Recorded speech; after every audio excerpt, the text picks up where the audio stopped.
Tired of the everyday routine?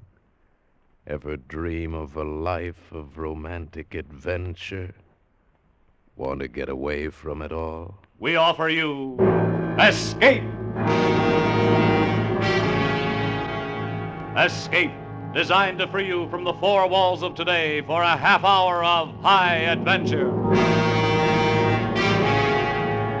Tonight, we escape to a lonely lighthouse off the steaming jungle coast of French Guiana and a nightmare world of terror and violence as we bring you again, in response to hundreds of requests, Three Skeleton Key, starring Vincent Price.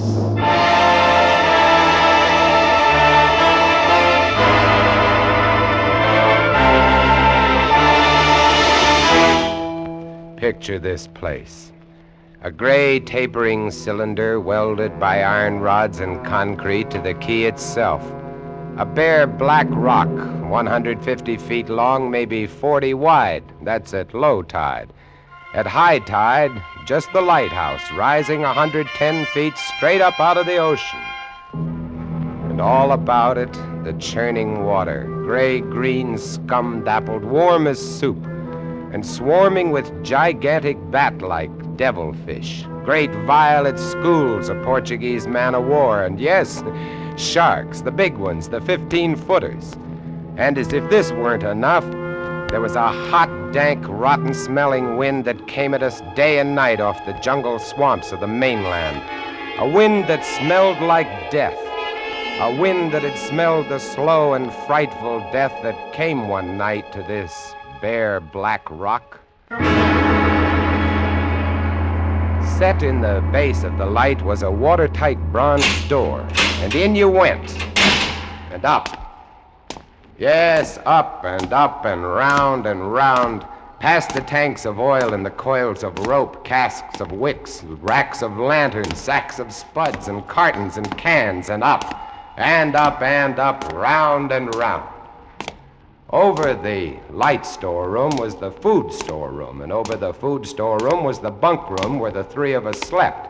And over the bunk room was the living and cooking room, and over the living and cooking room was the light. She was a beauty, big steel and bronze baby with the sun gleaming through the glass walls all about, bouncing blinding little beams off the big shining reflectors, glittering and refracting through her lenses, the whole gigantic bulk of her balanced like a ballerina on the glistening steel axle of her rotary mechanism. She was a sweetheart of a light.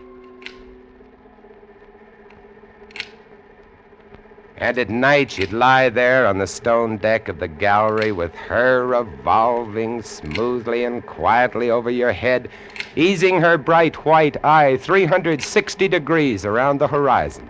You'd lie there watching to see that the feeders kept working, that everything ran right. And it wouldn't be bad, the other two fellows snoring in their sacks 2 levels down. You'd smoke your pipe to kill the stink of the wind, and it wouldn't be bad.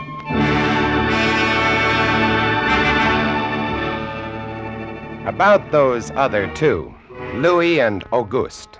What a pair. Louis, he was head man, was a big fellow from the Basque country, black beard, little hard black eyes, and a pair of arms that I tell you, those arms were as big around as my legs. Yes, head man he was, and what word he let go was law. A silent fellow, and although I spent my first 2 weeks trying to strike up a real conversation, the most I could ever get out of him was... Jean, I took up this profession because I don't like people. They want to talk too much. It's quiet work, light tending. Let's keep it that way. You're getting to be as bad as Auguste. I thought maybe for once they'd send me somebody who That could keep was his Louis. mouth shut. And when he accused me of becoming like Auguste, I quieted down, because Auguste was the talkingest man I'd ever met. The talkingest and the ugliest. He was hunchbacked, stood 4 feet high, had red hair and big blue eyes.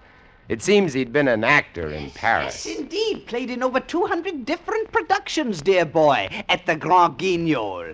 Oh, but it was monstrous horrible, the way we used to scare the audiences. I was hated. Yes, they used to throw things and hiss and bare their teeth at me. Finally, it got too bad. I couldn't stand it any longer. I gave up the theater. My nerves, you understand. Yes, gave it up completely. I really did. Couldn't stand it any longer.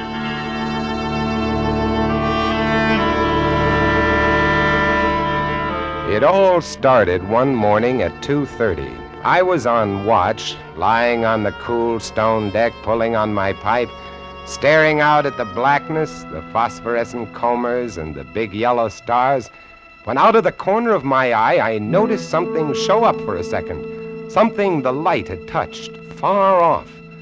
I waited for her to come around again, and when she did, there it was. Three-master, a big one, about a half-mile off and coming down out of the north-northwest, coming straight for us. You must understand, our light was where it was for a very good reason. Dangerous submerged reefs surrounded us and ships kept clear. But this one, this sailing vessel, was coming straight on. I went over to the gallery door and yelled, "Louis! Louis!" Couldn't understand it.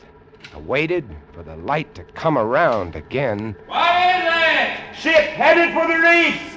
Coming right up. I had the glasses out now. I couldn't read her name, but I could see her quite plainly. All sails set, the foam creaming away under her bow, her beautiful lines. A Dutch ship, I guessed her. But why didn't she turn? Every time it passed, our light hit her with the glare of day. Ship? Where? North-northwest. The light will touch her in a moment. Can't they see? Look at her. She just keeps coming on. Yeah, the squarehead. What is it? What is it? Watch north-northwest.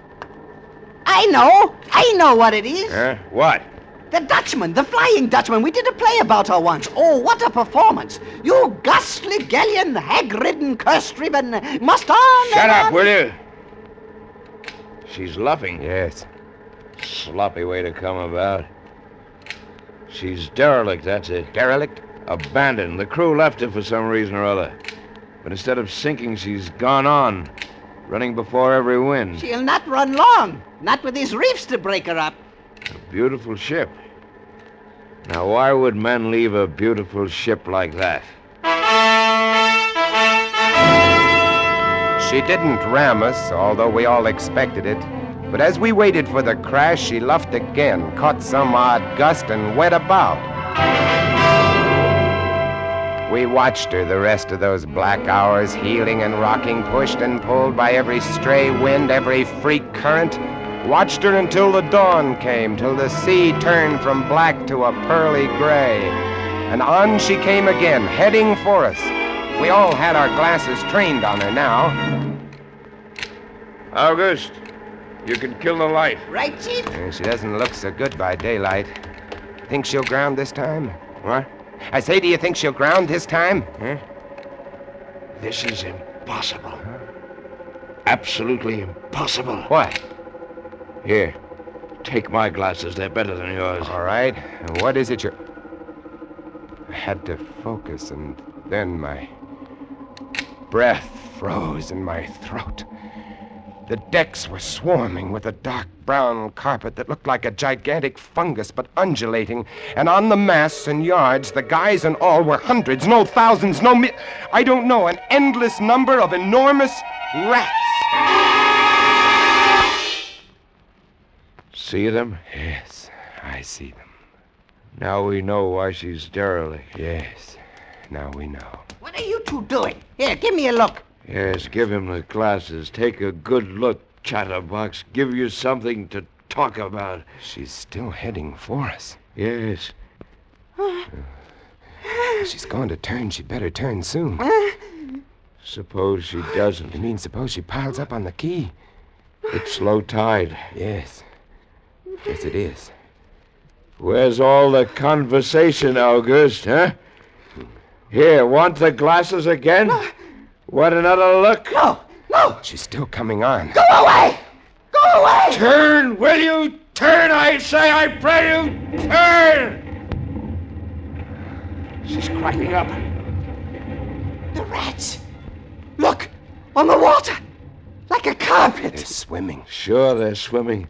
Those are ship's rats. But they're swimming for the rocks. The door below! It's open! Come on. Down we went, racing down the stone stairs, taking them 3 and 4 at a time. Scared? You bet we were scared. August, you get the windows. Maybe they can climb. We don't know. Right, Chief! But hurry! Hurry!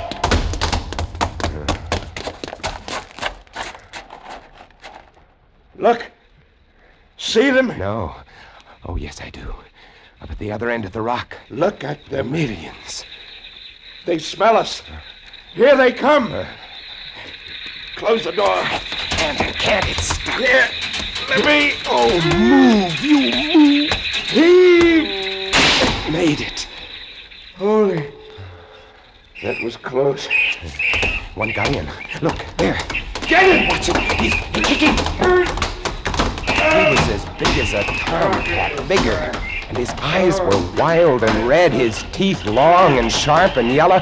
He went for us, starving, ravenous, and we fought him, fought that one rat all over the room. It was, oh, believe me, I do not exaggerate, it was like fighting a panther. Got him. We better get aloft. As we ran up the winding staircase, we passed the tiny windows of the various levels, and at every one was a thick, wriggling, screaming curtain of brown fur. I was ahead of Louis, and I dreaded each successive level. Suppose they had found a way in. Look at them! Will you look at them? It's a nightmare. Will you look at them? The air of the gallery was thick and fetid with the stink of them. The light was dim, brown, filtered through the crawling mass that swarmed over the glass all about us. We could not see the sky. Nothing but them. Their red eyes, their claws, their wriggling, hairy snouts, and their teeth.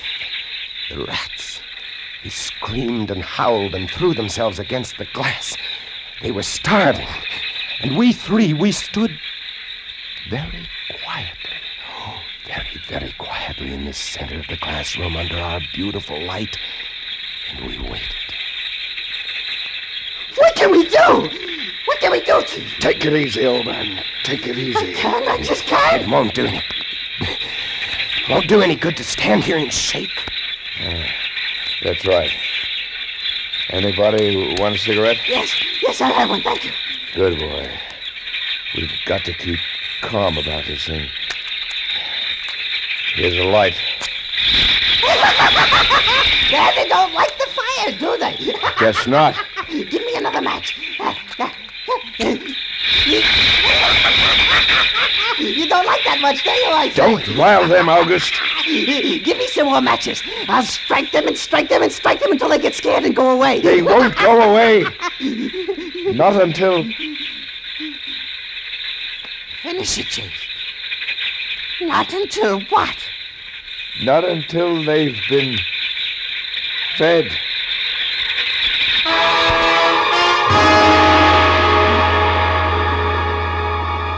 You can take just so much horror and then you get used to it. And they were interesting to watch, you know. They couldn't understand the glass. They could see us and they could rush at us, but that thin, invisible barrier held them off, stopped them. From time to time, we caught a glimpse of the rocks below. More rats down there, swarming brown velvet in the bright tropical sunlight. And then the tide began to rise. If only it had drowned some of them. Ship's rats don't drown. No, sir, you cannot drown one of them. They're all climbing up the tower. This bunch around us is getting thicker. Say, what's the time? 6:15. You've got first watch, John. Right. Wake me at 10. I will. Come along, August. It was getting dark. One side of the room was lit a soft, filtered red. Sunset through the rats. Oh, very pretty. I set the wicks, checked my fuel, and then lit the lamps. It caught them, lit them in their gigantic wriggling web of pale, hairless bellies, twitching red tails, bright eyes. Then I started the rotary motor. The light drove them mad as she swung slowly and smoothly about. She blinded them in the fierce stabbing bar of light, moving continually about, ever turning, ever touching, ever moving around and around, and they twitching and shuddering, eyes flaming when they were struck by the light. The bright light moving, and behind on the dark side of the room, so close, I dared not turn my back, but you cannot help turning your back when you're in a room made of glass. On the dark side of the room, you could not see them, but only their eyes. Thousands of points of blank red light, blinking and twinkling like the stars of hell.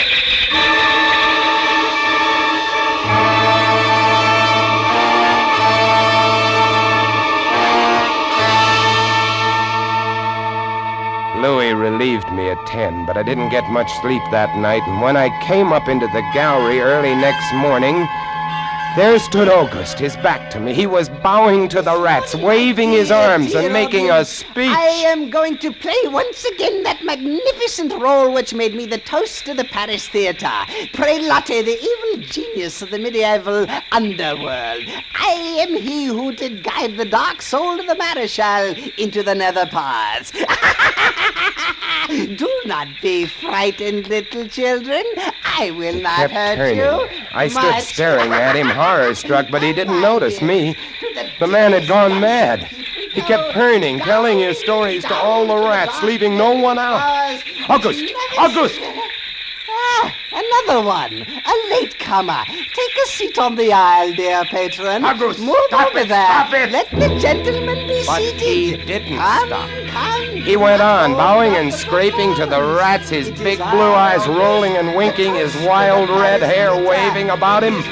I grabbed him by the arms and slapped his face. He looked at me like a child, and then his face screwed up. He looked as though he were about to cry. Go below, go on. Oh, very well then. Later, my dear audience, later. Matinee today. Sure, he was crazy, but I guess we all were. A few hours later, he came back up and caught Louis and me teasing the rats. Yes, sounds horrible. It was fun. We could get right up against the glass and make faces at them. It drove them crazy. They would scratch away trying to get at our eyes. Louis was even cuter about it. He'd pull a piece of bread out of his pocket and press it against the glass. The rats would scramble into a solid ball, biting each other, clustering like grapes. From time to time, a whole knot of them would slip and fall 110 feet to the surf below. Look at the sharks! They're eating them. The sharks are our friends. Here, I'll get another bunch together. Here, my beauties. That's it. Pile up. Kill each other. There they go! Auguste joined in, too. Oh, very ingenious Auguste. He learned that if he spread-eagled himself against the glass, they'd bunch and bundle against his figure. Then he'd leap back. Look! My portrait in rats.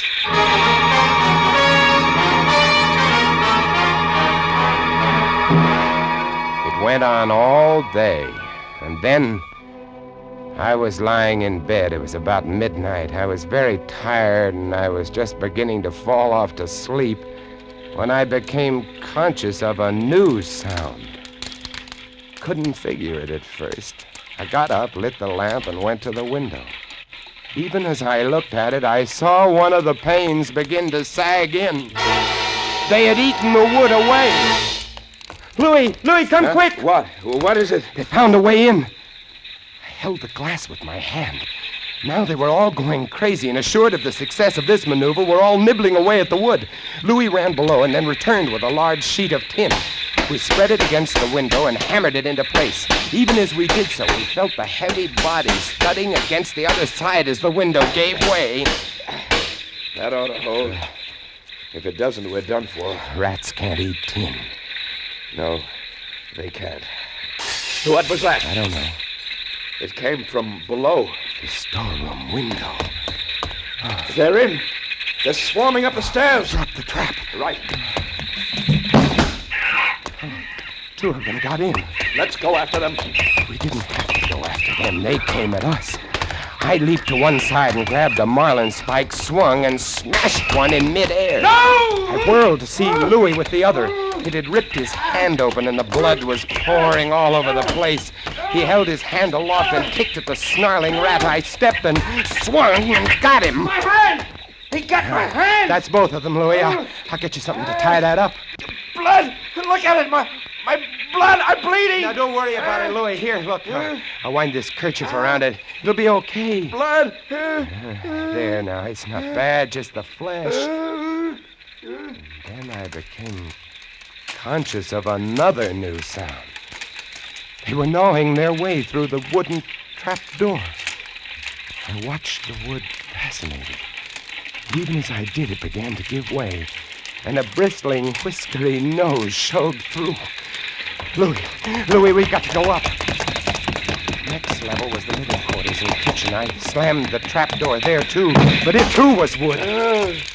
My blood. What are we going to do? I don't know. We'll be through this one in a moment. The gallery. The trap door in the gallery is metal. Good. Come on. We made it. We lay across the trap door, exhausted, while below us the rats took over the entire tower. I could hear them howling and fighting over our food supply, our water, our leather. And all about us, the others screamed and glared in at us, swayed in a tangled mass, hypnotized by the ever-turning light.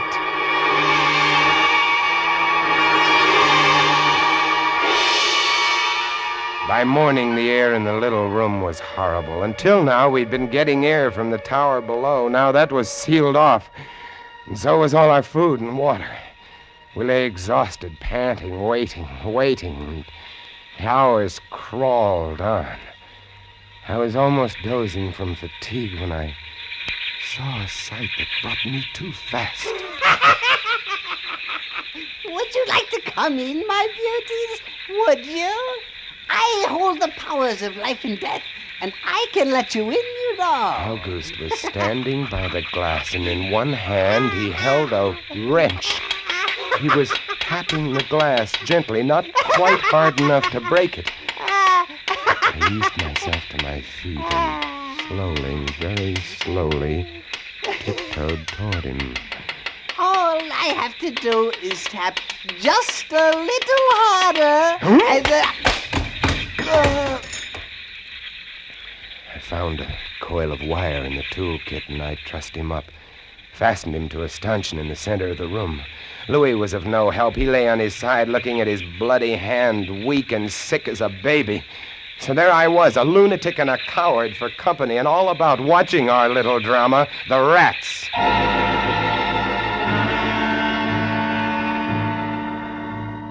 The day dragged by. The supply boat wasn't due for another 12 days. I don't know what they could have done if they had come. We had only one way of summoning them, and that was to shoot off distress rockets, but the rockets were 4 floors below. And even if they'd been right there in the gallery, I couldn't have opened a window to fire them. That night, I tended the light, but its flame was devouring our oxygen. The following day, we lay, thirst-tormented, starving, waiting, and the following night, I again tended the light, but the small supply of spare wicking we kept in the gallery had become exhausted, and quite suddenly, about midnight, the light went out. There's nothing I could do. Wicks were stored 3 levels below. Nothing I could do. Nothing. From time to time, I'd strike a match to see the clock. When I did, it lit up the million red eyes about us. All about us. Watching. Waiting. Below, it had grown quiet. They'd cleaned us out, and now they, too, were waiting. All waiting. And then the rats, quite suddenly, were silent. And then I heard it.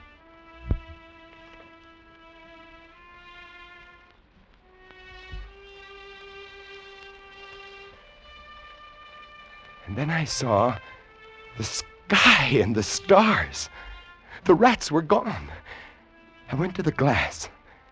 Out there on the water, a small freighter, a banana boat, showing a few lights, came softly and innocently at us.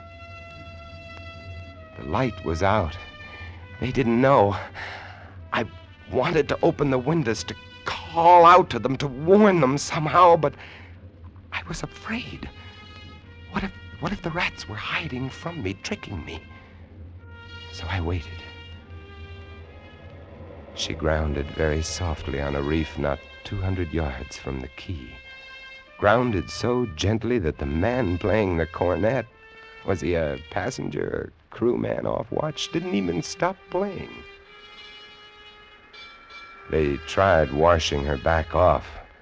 I could have told them to save their fuel. The tide was rising, would have floated her free. And I waited.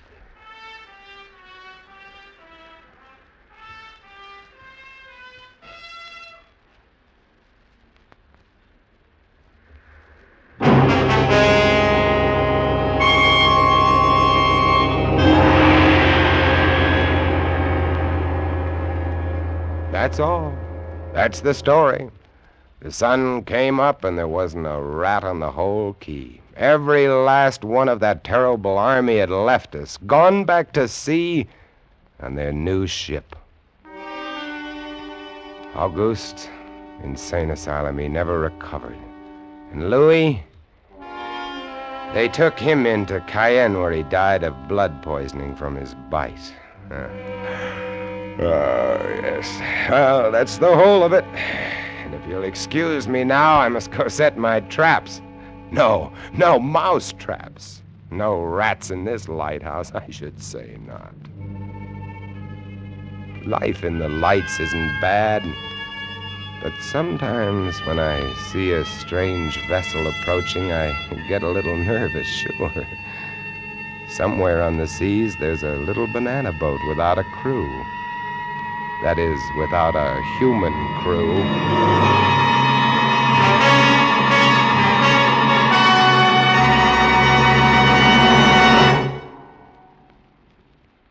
Escape is produced and directed by William N. Robeson.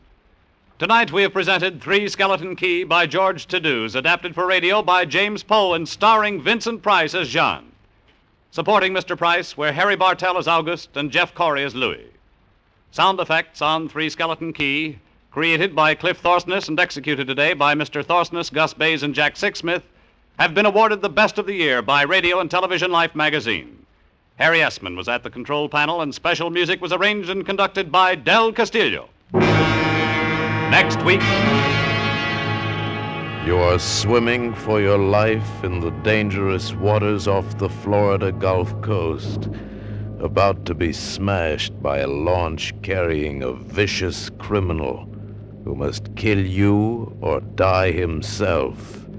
And on shore 500 yards away, the police are waiting to arrest you for murder, and there can be no escape. Next week, we escape with an exciting tale of temptation and death on the Gulf Coast of Florida, as John and Gwen Bagney tell it in Danger at Matagumba.